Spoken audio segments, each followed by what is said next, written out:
How's it going, everyone? We are coming off the revelation of a bunch of Final Fantasy stuff. Of course, the biggest attention I would say is probably on Final Fantasy VII Rebirth, as that is scheduled for winter 2023. Honestly, let's hope that release window hits, but that is a little bit earlier than I had initially expected. But first of all, I do want to talk about Crisis Core Final Fantasy VII Reunion. Man, Square Enix be dropping a lot of Final Fantasy stuff. Now, this is scheduled for the fall of this year, and it'll be hitting every platform: PlayStation 5, Xbox Series, PlayStation 4, Xbox One, Nintendo Switch, and PC. So, for those of you guys that saw the PlayStation Plus Classics catalog and you didn't see Crisis Core Final Fantasy VII in there, yeah, I wouldn't be expecting it to see the game in the Classics catalog, but you are getting a fully upgraded version of the game. Now, some people are calling this a remake, some people are calling this a remaster. I would say it's somewhere in between, just because, like, my opinion of a lot of remasters these days, like, it's, a lot of the times it's just a port, but this is showcasing quite a bit of new stuff.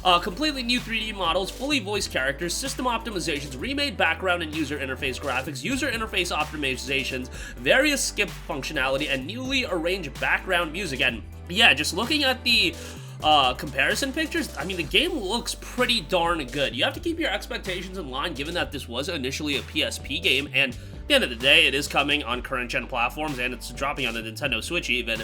But I am super excited about this. Of course, for those of you that don't know, Crisis Core Final Fantasy VII stars Zack Fair. It's the prequel to Final Fantasy VII, although Final Fantasy VII now is kind of getting a bit wild with its story, so who even knows how you want to follow it. But Crisis Core is a great standalone experience. There's some things I didn't like about the game. Some of the gameplay elements, particularly like the leveling up and the lottery machine system, I don't know what they were thinking with that. But from a narrative standpoint, it's a very, very strong game. Zack's got one of the better stories in all across the Final Fantasy games. And what I'm also interested in is what this is going to be priced at. Just because now we're seeing stuff like The Last of Us Part 1 Remake, you know, that's $70. Obviously, Crisis Core is not going to be $70, but, yo, I would not put it past Square Enix to price this at $50 or $60. $60, I think, would be pushing it a little bit too much, but from what I'm seeing, these games are just getting more and more expensive, and I feel like the idea is going to be to push the envelope of how high they could price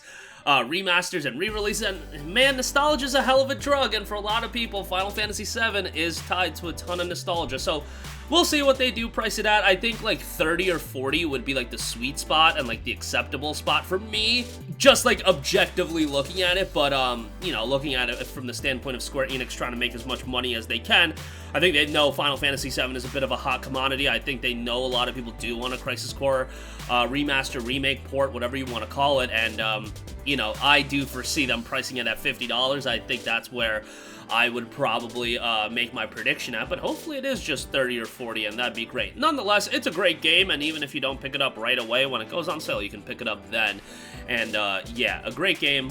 And this remaster is looking pretty solid. And obviously, the other one, Final Fantasy VII Rebirth, has been announced for PlayStation 5. This is a huge announcement, and it's coming in winter of 2023. So, man, we are aiming for Final Fantasy 16 and Final Fantasy VII Remake Part 2, Rebirth, Part 2 of this trilogy in 2023. That seems kind of wild to me. And, like, yo, if Square Enix can pull that off, hey, more power to them. And obviously, it's different studios working on these games, and it is scheduled for a launch next winter for PlayStation 5. They specifically mentioned PlayStation 5. No PlayStation 4 release. Graphically, the game looks fantastic from the little bit that we have seen, and yeah, obviously they're taking the franchise to a different direction with this one. This is really where we're going to see things go a little bit wild with FF7, just because Remake Part 1 had a lot of things that were just carried over from FF7. Of course, you could see things getting awry pretty quickly in the game, but a lot of it was carried right over, and I'm sure some of it will be carried right over in Rebirth, but I also do see things getting quite a bit different in this game. Final Fantasy VII Rebirth is the second story in the Final Fantasy VII Remake series, which tells the story of the iconic Final Fantasy game that redefined the RPG genre in 3 distinct games. At launch, Final Fantasy VII Remake was celebrated by players and critics alike, selling over 5 million copies worldwide. Bear in mind, it was a PS4 exclusive initially. FF7 Rebirth is slated to launch next winter for PlayStation 5. There's quite a bit of notes from Tetsuya Nomura and Naoki Hamaguchi. So if you want to look at that, Yoshinori Kitase spoke a little bit on it as well, series producer and Final Fantasy VII director. So I'll leave a link to that where you can check that out in the description box below. But yeah, FF7, I mean, I loved the remake part 1, and I feel like more and more the people I talk to, it seems like they're totally fine with things being shaken up with this remake trilogy. I know some people are a little bit upset about it, but hey, I played the hell out of Final Fantasy VII back in the day. I want a new game and a new story to get into, and I've always mentioned it. Either it's going to be like a very well done remake, or it's going to be a train wreck, and honestly, I'm down for both of them. I think both of them will end up being fun, and from a gameplay standpoint, I mean, it looks tremendous. Hopefully we get to see Vincent Valentine here. I mean, I hope he gets, like, quite a bit of shine in this game. Obviously, I think, they could do his character a little bit more justice than they did with the original FF7. I get it. Time constraints, yada, yada, yada. And we did eventually get Dirge of Cerberus. Your mileage may vary on whether or not you like that game, but nonetheless, a lot to be looking forward to as far as Final Fantasy goes. Yeah, there were a couple of other stuff announced as well. These are the two main ones that I wanted to talk about. That's going to do it for me. Let me know all your thoughts in the comments section down below. As always, sound off there, but thank you for watching, and goodbye.